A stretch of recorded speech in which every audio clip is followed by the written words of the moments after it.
Imagine looking at your calendar for the week, and it is just completely full. I mean, you're double booked on Tuesday, you've got these evening obligations on Thursday, and your weekend is just totally swallowed up by volunteer commitments. Yeah, it's exhausting just thinking about it. Right. You are exhausted, Right. and you are doing objectively good work. Oh, absolutely. And yet, mathematically, your organization is shrinking, or, your community impact feels pretty negligible, and you have this terrifying sinking suspicion that you aren't actually getting anywhere. Like you are burning fuel, but the car just isn't moving. It's the classic modern leadership paradox. You look at the schedule and it screams productivity. Oh, yeah. You feel that physical and mental exhaustion, which, validates that you're working hard. Yeah. But when you audit the actual fruit of that labor, the tangible impact on the people you're supposed to be serving there is this profound, almost paralyzing disconnect. So today, we are looking directly at that disconnect. We're taking a deep dive into some incredibly dense, really challenging excerpts and appendices from Chris Arbelas's book, 031, When the Church Stops Chasing Activity and Starts Living with Clarity. It's a fantastic text, really challenging. It really is. And our specific mission for you today is to decode the mechanics of how organizations and particularly faith-based ones, but honestly this applies to anyone leading a team, how they confuse mere motion with true mission. Right, because motion is not mission. Exactly. So we're going to unpack a framework from this text called Missions Ministry Mapping. And to ground this, there's a visual illustration in the source material that basically serves as the blueprint for everything we're about to discuss. Yeah, that illustration is dense. It's not just, decorative. It's a really functional diagnostic tool. It really is. So, okay, picture this. The background is a massive glowing globe of the Earth, and it's covered in these interconnected digital nodes that represent global networks. But overlaid directly on top of that global perspective is a highly detailed, hyperlocal street map. And you see a hand holding a red marker, drawing this deliberate, really calculated route between specific physical pins. And those pins are labeled evangelism, discipleship, church planting, and community outreach. And what gives that image its real tension is the juxtaposition of the tools sitting around the map. Yes, exactly. Because on one side, you have traditional analog travel gear. Yeah. A brass compass, climbing ropes, binoculars. Right, which implies this rugged, unpredictable journey. Yeah. But then, right next to those analog tools, sits a sleek digital tablet displaying hard mission data. I mean, there are bar charts tracking outreach impact and pie charts showing a regional breakdown. Quite the contrast. It is. And then resting right on the map is a physical checklist titled Mission Priorities. And it lists share the gospel, love God, love people, make disciples, transform communities. So it's this collision of ancient theological calling, hyperlocal street realities, and just ruthless digital data analysis. The author really uses that collision to diagnose a trap that ensnares almost every organization eventually. I mean, while the text speaks directly to church leaders navigating ministry, the psychological and operational trap is totally universal. Oh, for sure. It's the illusion that constant activity equates to effectiveness. The central thesis we're exploring today is that your exhaustion and your organization's stagnation, well, it probably isn't coming from laziness. Right. It is coming from what the text calls scattered faithfulness. Scattered faithfulness. Wow. Let's look at how the text diagnoses that, because the author starts by pointing out that an organization can be sincere, deeply prayerful, incredibly generous, and highly active, yet still be entirely fragmented. Yeah, the programs are running, the budget is spent, but you have completely lost the center. Exactly. And the text uses that familiar biblical narrative of Martha in Luke 10, but it applies it mechanically to organizational behavior, which I thought was fascinating. It's a brilliant application. Right. Martha is busy in serving, but she is, quote, anxious and troubled about many things. The author points out that her problem wasn't the service itself, it was service detached from attentiveness. And the author makes a really critical operational distinction here. Scripture never equates movement with mission. Say that again, because that's huge. Scripture never equates movement with mission.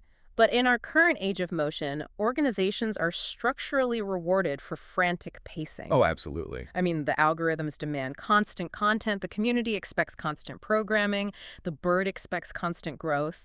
The illusion is that if you are not continually producing visible activity, well, you're dying. Yeah, it's that treadmill you can't get off of. Exactly.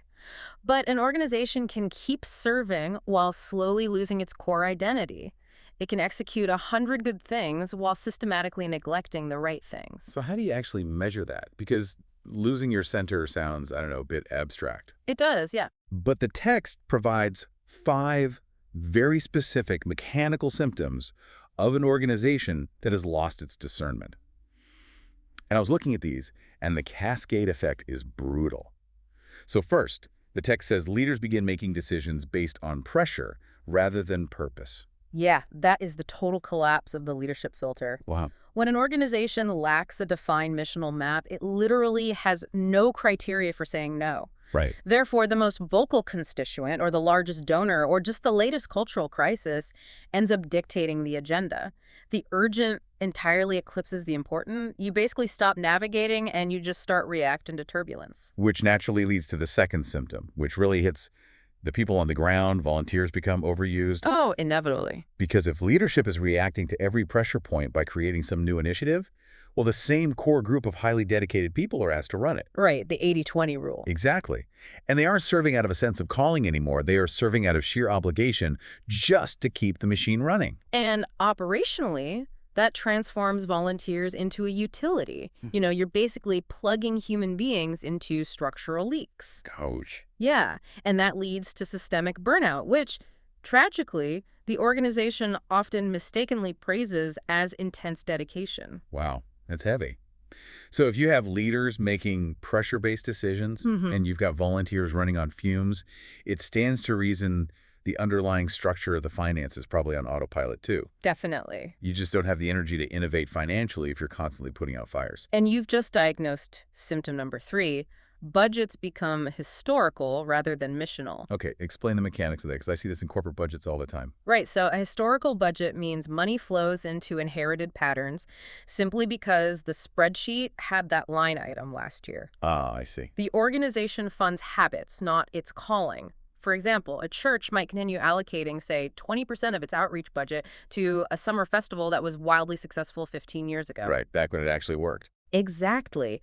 Even though the demographic of the neighborhood has completely changed, and the festival now only really attracts members of their own congregation, the funding mechanism is just completely divorced from the current reality. That makes so much sense. Mm. Okay, symptom 4 is that the church becomes reactive instead of prophetic. They spend all their energy answering localized crises instead of shaping a long-term witness. And that culminates in symptom 5. The public face of the organization becomes noisy but incoherent. Think about what that looks like to someone on the outside. Yeah. They see a flurry of social media posts, a dozen different events every month, constantly shifting branding. But if you ask that outsider, what does this organization actually stand for? What is their primary mission in the city? They'd have no idea. Exactly. They wouldn't be able to tell you. The signal is entirely lost in the noise. Okay, let's unpack this, because it sounds exactly like having 50 tabs open on your web browser. Oh, that's a great analogy. Right. Like you have 50 tabs open, you're trying to render a video, stream music, run a database, and read an article all at the same exact time. And the computer's fan is just screaming. Yes, the fan is spinning loudly, the battery is in the red, the RAM is totally maxed out, but you aren't actually reading a single page of text. The machine is doing maximum work for minimum output. That is exactly what scattered faithfulness feels like. But I have to push back on this premise a little bit. Okay, go for it. Because we live in a world with immediate, visceral needs. If you are a community leader looking at food insecurity or mental health crises or a struggling education system, isn't doing something always better than doing nothing? That's the argument, yeah. In an urgent world, doesn't the demand to stop and discern just look like, well, bureaucratic stalling? That is the exact fear that drives scattered faithfulness. And the text addresses it head on. Discernment is not some luxury retreat you take when the waters are calm. Okay. The author defines discernment as spiritual maturity under pressure. Spiritual maturity under pressure. Yes. It is not a magical intuition. It is a trained, practiced perception. The text actually leans on Hebrews 5.14, describing mature believers as those whose powers of discernment have been trained by constant practice to distinguish good from evil, or, in this organizational context, to distinguish the vital from the merely visible. So you're saying doing something can actually be actively harmful if it consumes resources that should have been deployed elsewhere. Exactly. And the text argues that the way you train that discernment muscle is by fundamentally changing the diagnostic question. How so? Well, a scattered organization asks, what can we do? Right. And that question is infinite. There will always be 1,000 things you can do, and you will exhaust your people attempting even a fraction of them. A discerning organization asks a fundamentally different question. They ask, what is God already doing? Oh, wow. That reframes the entire operational posture. And what can we do places the burden of invention completely on the leadership. Yes. But asking what is God already doing places the burden on observation. It forces reflection over reaction. It assumes that the mission is not something you are creating from scratch, but rather it's an ongoing reality that you are just trying to locate and align with. It forces leaders to ask what is genuinely urgent versus what is merely loud. So if we are shifting from invention to observation, Right. from what can we do to what is already happening, it demands that an organization really knows its own DNA. Absolutely. Because you can't navigate that complex map from our visual if you don't know the capabilities and limitations of your own vehicle. The source text argues that this requires a massive philosophical shift in how leadership teams plan.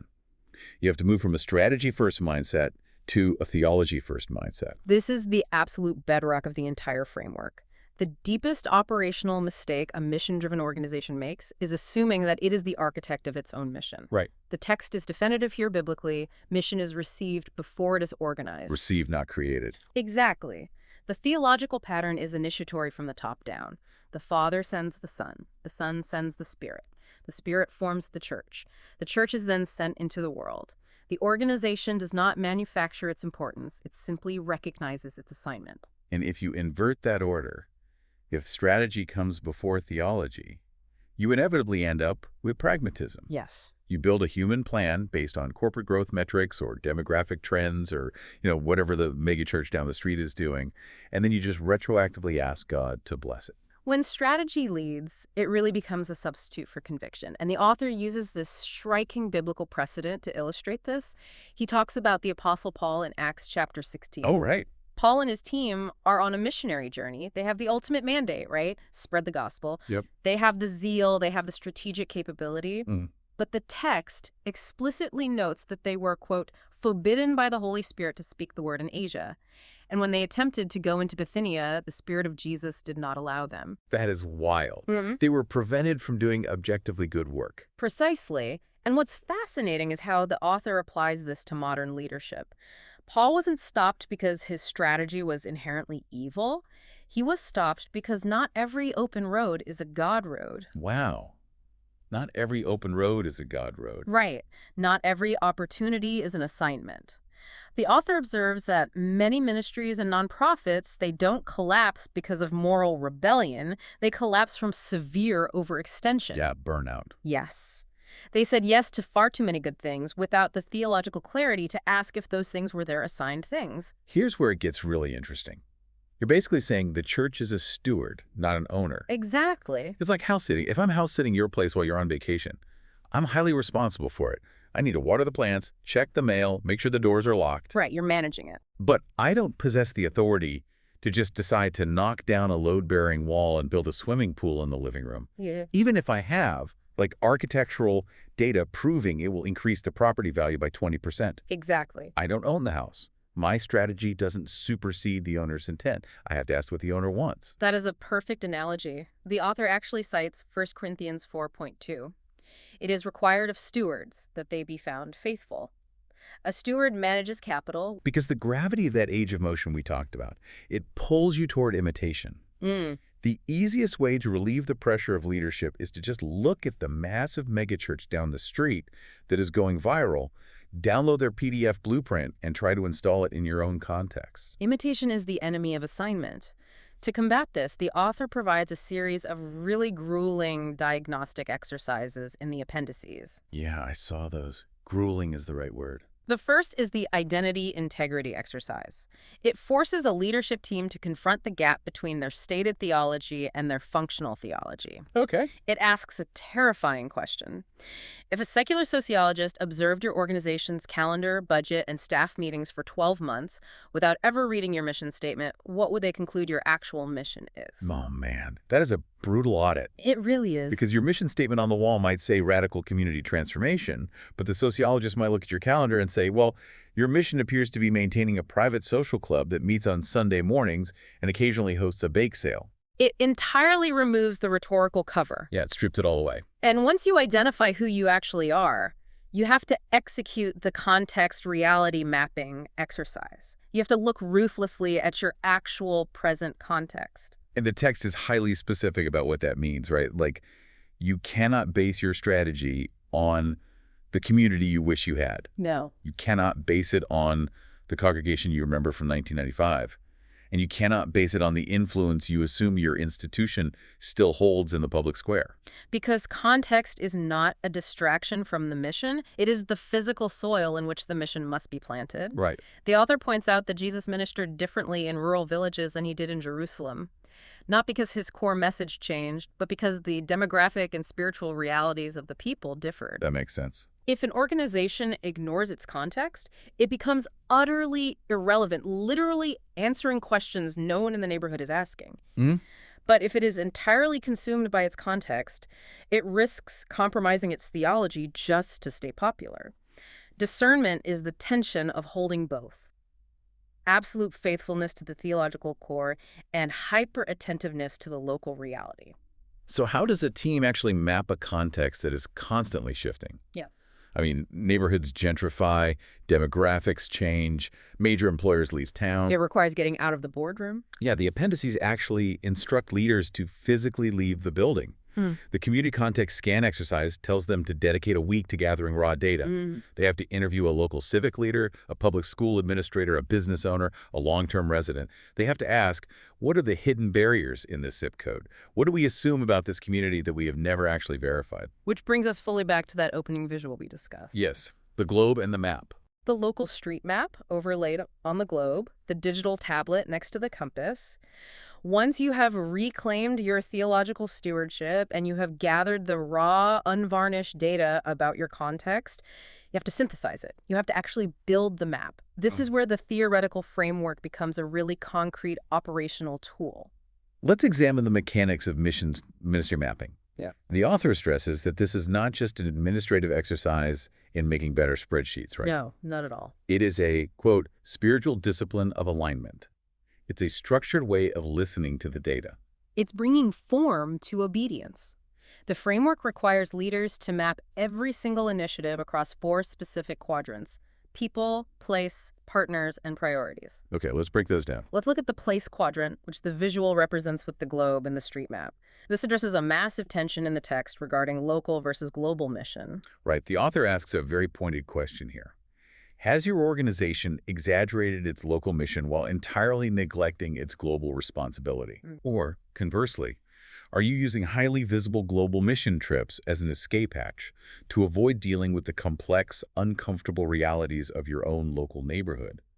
The map forces you to visually balance the portfolio. And then look at the priorities quadrant, represented by the pins on the map. Evangelism, discipleship, church planting, community outreach. This brings up the author's rule for holistic mission integration. Yeah, assuming an audience familiar with the historical friction between preaching the gospel and doing social justice, the text doesn't waste time defining the debate. It just demands a mechanical integration. Exactly. It mandates that true mission must structurally combine proclamation, the word compassion, the deed, and a discipleship pathway. Okay. The author argues that a community feeding program that simply distributes calories without any relational pathway or spiritual formation is an incomplete mission. Wow, that's a strong statement. It might be good philanthropy, but it fails the test of holistic integration. Every pin on the map must have a mechanism for word, deed, and growth. But how do you practically enforce that integration when you have dozens of legacy programs running simultaneously? I was reading the Mission Reality Audit exercise, and honestly, the best way I can describe the mechanics of it is cleaning out a hoarder's garage. That is painfully accurate. Right? You cannot organize a messy garage by just shifting boxes from one corner to another. No, you have to pull it all out. You have to physically drag every single item out into the driveway, look at it in the harsh daylight, and force it into a category. The author calls this the portfolio classification exercise, and it is arguably the most disruptive tool in the book. Leadership must inventory every single mission, initiative, program, and event and force them into one of 4 rigid buckets. And there is no miscellaneous bucket. No hiding things. Yeah. Okay, so if I'm looking at my organizational spreadsheet, bucket 1 is core. Right. Core ministries are the undisputed center of your identity. They are highly aligned with your theology, deeply effective in your context, and essential to your mission. So these are the non-negotiables. Exactly. If your organization closed its doors tomorrow, these are the specific ministries whose absence would leave a gaping, painful hole in the community. They deserve the premium allocation of leadership focus and funding. Makes sense. Then bucket 2 is supportive. These are the infrastructural ministries. They might not be the highly visible tip-of-the-spear initiatives, but they exist to enable the core. Like what? Think of administrative systems, volunteer training pipelines, or localized pastoral care. They don't drive the mission directly, but the core cannot survive without them. Okay, bucket 3 is experimental. This is where adaptability lives. Mm-hmm. Because context changes, an organization must continually pilot new approaches. Right. These are unproven, emerging initiatives. The rule here is that they must be given permission to fail, but they should never consume a majority of the core budget until they prove their missional fruitfulness. And then we reach bucket 4, the one that keeps leaders up at night. Yeah. Discontinue. These are the ministries that are objectively misaligned with the current theology or entirely ineffective in the current context. They are draining resources, money, time, human capital, without producing holistic fruit. But this is where the theory hits the wall of human emotion. Oh, big time. How do you objectively know a program belongs in the discontinuable bucket without it devolving into a subjective argument among the board members? Or just surrendering to the loudest voice in the room? That is precisely why the digital tablet is sitting next to the map in our visual. You cannot classify these buckets based on sentimentality or historical momentum. You need the data. Yes. The author introduces the mission data pipeline exercise. You must gather quantitative and qualitative data. How many people are actually from the target demographic? What is the tangible spiritual or social fruit? Who is doing the actual work? And the author makes a brilliant, somewhat counterintuitive point here. Gathering hard data is not a cold corporate exercise. It is a deeply pastoral act. Because clarity protects your people. The text explicitly states, love without discernment can become sentimentality, but love guided by discernment becomes fruitful service. When you have accurate data, you protect your volunteers from burning out in roles that produce absolutely nothing. Right. You protect the organization from making arrogant promises to the city that it lacks the capacity to fulfill. Data grounds your theology in reality. I understand the theory. But let's look at the actual friction of executing this. Categorizing programs into these 4 buckets is intellectually satisfying when a leadership team is standing in front of a whiteboard in a closed-door off-site meeting. Sure. But when you walk out of that room and have to publicly label a beloved 20-year-old legacy program as discontinuable, the intellectual exercise becomes a relational minefield. The map forces a violent confrontation with reality. Which brings us to the crucible of the entire framework. Discernment is ultimately meaningless without the courage to execute it. Let's talk about the mechanics of pruning. Yeah. Because the text doesn't soften the blow. It states unequivocally that one of the hardest parts of leadership is not dreaming up new initiatives to start, but having the fortitude to systematically stop what is no longer working. Yes. Organizations carry the dead weight of legacy ministries for years out of habit, emotional protectionism, or the fear that ending a program is somehow a public admission of failure. The author provides a vital paradigm shift to help leaders survive this. The mature church knows that release is not betrayal. Release is not betrayal. That's powerful. The author points directly to the operational model of Jesus to validate this. Yeah. Jesus did not heal every single person in every region he visited. That's true. He did not remain indefinitely in towns where he was wildly popular. He frequently withdrew from massive crowds that were demanding his services. He moved entirely in alignment with the Father's assigned will, completely immune to the pressure of localized demands. That is a staggering operational standard.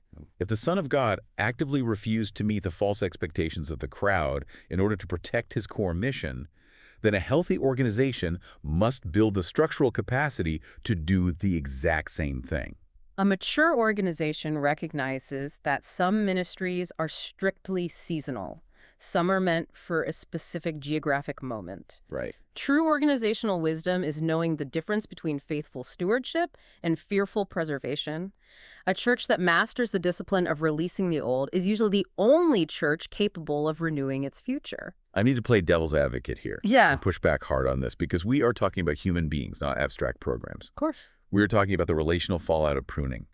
Let's say you have a dedicated volunteer who's given 20 years of their life to running a specific community clothing drive.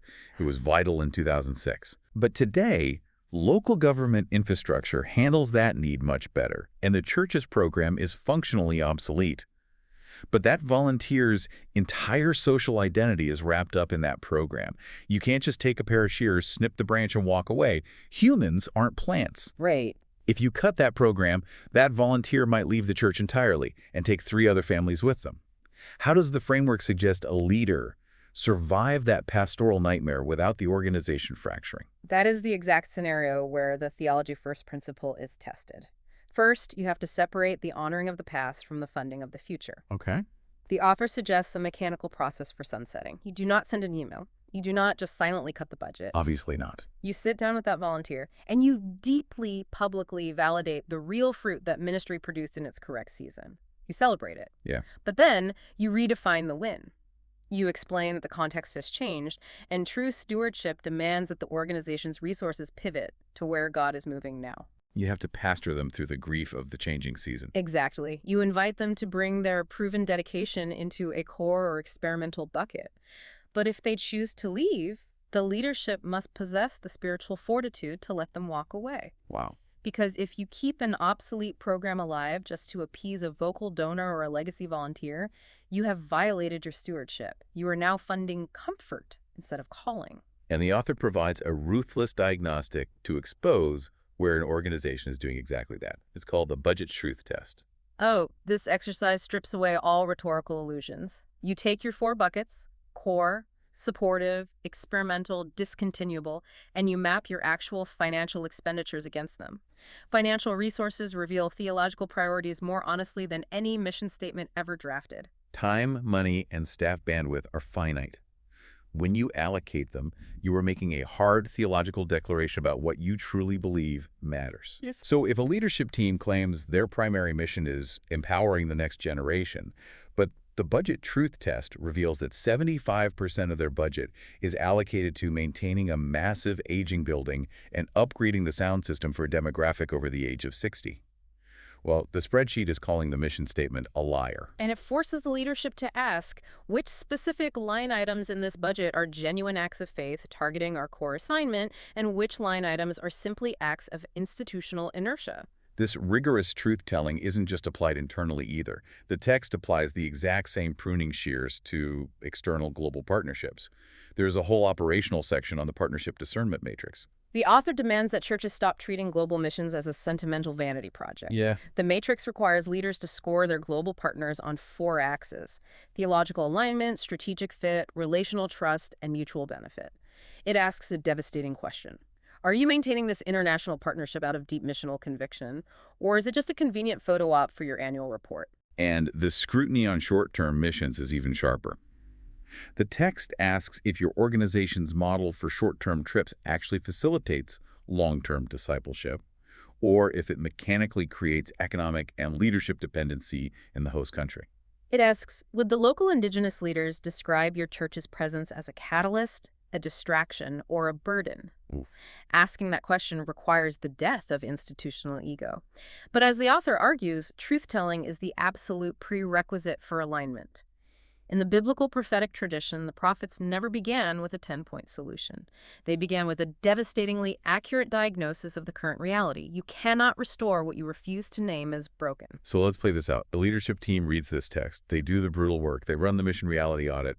They survive the budget truth test. Yeah. They look at the map and realize they are suffering from severe scattered faithfulness. They gather the courage to publicly sunset 3 beloved but highly ineffective legacy programs. They absorb the relational hits. They reallocate their funding entirely toward their core integrated identity. Now they face a massive secondary problem. The optics. Exactly. Because they cut visible, popular programs, the overall activity level drops. To the untrained eye of the congregation or the board, it looks like the organization is shrinking or dying. If you remove the old metrics of success, you have to give them a new scorecard. You have to fundamentally change what the organization celebrates, and that requires a transition from measuring applause to measuring faithfulness. The text is adamant that a discerning organization does not abandon measurement, it redeems it. Measurement is essential because stewardship demands an accounting of what was entrusted to you. The systemic failure in most organizations isn't the act of measuring, it's that they only measure what is easy rather than what is actually meaningful. It's the vanity metric trap. Yes. If I am evaluating the effectiveness of a public library, the easiest metric to track is how many people walk through the front doors. Sure. But if 80% of those people are only coming in to use the free public restroom and then leaving, my door count metric is completely useless for determining if the library is successfully educating the community. I have high engagement, but zero missional impact. That's a perfect parallel. The author points out that for churches, Sunday attendance and weekly giving are the easiest metrics to pull. But attendance only measures physical presence, not spiritual transformation. Right. Financial giving measures engagement, but not necessarily theological depth. Growth can be engineered rapidly with slick marketing, but maturity takes decades. If your dashboard only features attendance and giving, you might be successfully expanding a crowd while completely failing to build a church. So how do you build a dashboard that measures the invisible? The author provides a framework called meaningful metrics design. It mandates that every initiative in the core bucket must be evaluated against 3 distinct categories of metrics. The first category is quantitative metrics. You don't discard the numbers, you just put them in their proper place. How many families were housed? How many leaders were trained? Numbers are necessary because they define the scale of your stewardship. But the numbers have to be validated by the second category, which is qualitative metrics. These are the narratives. Are there documented testimonies of restored marriages?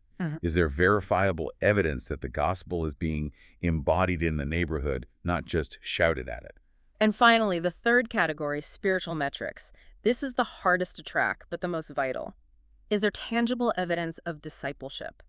Are the people in your programs merely consuming religious goods, or are they actively growing in their capacity to minister to others? Yeah. Are your initiatives forming resilient followers of Christ, or just loyal attendees of an institution? But there's a harsh operational reality here that the text acknowledges. Fruit is not always immediate. No, it rarely is. You are shifting the organization from the sugar high of fast vanity metrics to the slow compounding growth of qualitative metrics. How does a leader survive that gap?